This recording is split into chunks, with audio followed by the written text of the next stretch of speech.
everyone. This is your candidate for future President of the United States, Jared Pixley again. As I promised in a previous episode, I was going to talk about the downsides of being president.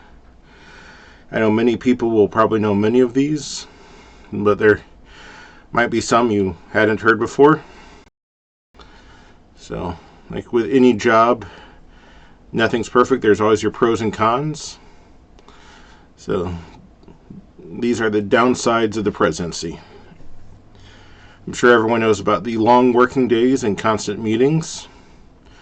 One study of the hours a president works showed that after 100 days, they finally learned how much work the job really was. They worked more hours after 100 days than they did during the first week of office. Some went from 12-hour days to as much as 16-hour days. And of course, on top of that, you're on call 24 hours a day. Everyone wants some of your time. There are constant meetings. The cabinet, the West Wing staff, congressmen, the military, businessmen, other world leaders. The list goes on. Each day starts with a daily briefing. The book, The White House World, goes into a little of this. It talks about meetings with the Economic Council, the Domestic Policy Team, the Foreign Policy Team, and the National Security Council. And stuck into that is meetings with your speechwriters and other White House staff. Between everyone wanting your attention and constantly being bombarded with tough decisions, the stress can become overwhelming. There are plenty of before and after pictures of presidents suggesting how much stress of the job ages them. As President Obama discovered when he was in office, the president cannot just go out for a cup of coffee. Obama was stressed out as president and wanted to take a walk and get some coffee. He just wanted a little space. But a ton of Secret Service agents went with him and cleared the sidewalk and coffee shop for him. Pretty much any time you step out of the White House, it's a big hassle. The Secret Service has to screen everyone that breathes the same air as you do. This means that while I'm in office and after, for as long as I have Secret Service protection, I cannot attend comic book conventions, which is one of my hobbies. But I am willing to give that up in order to help the American people. And when you go outside, you have an entire press pool scrutinizing everything from who you are standing with to whether or not you are wearing sunglasses. If you go to a restaurant, they analyze what you eat. President and First Lady Biden went to a restaurant for their anniversary, and both ordered the same entree, and the media acted like it was some international crime, because they just liked the same dish. As president, everything you do and say, everything you wear and eat, all of it is under constant scrutiny, and that can get oppressive. It's like living under a microscope. This brings up another drawback. As of writing this, I don't own any suits. I will have to invest in a few once I start actively campaigning.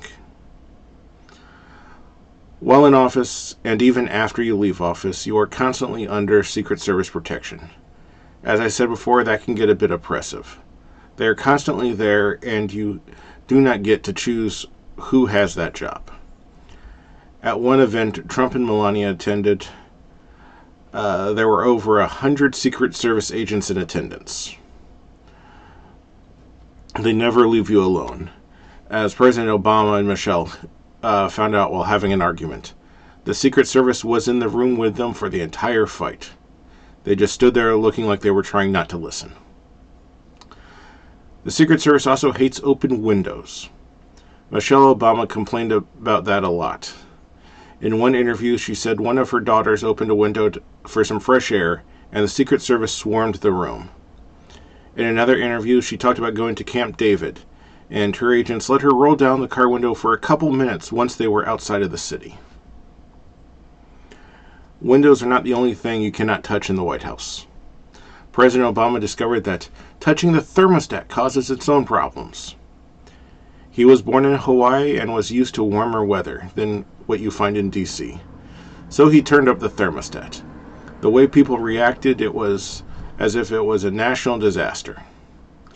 There are so many people that work in the White House, and have worked there for so long, that if you change anything, you risk turning them against you.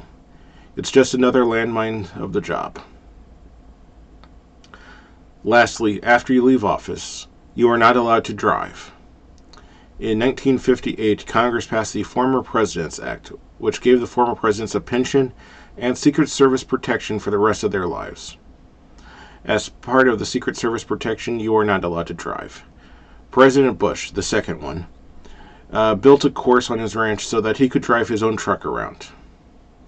Now, if you give up your protection, you are free to drive again. So, those are just some of the downsides of being the president. It's a lot of stress. Everyone constantly wanting your attention, and just constantly being under the microscope. So I talk about that and a lot more in my book, Pixley for President 2028. It contains all my campaign promises, my campaign platform, everything I want to do to fix this country. It is available on Amazon. You can find the link in the channel description. Thank you for watching, and have a nice day.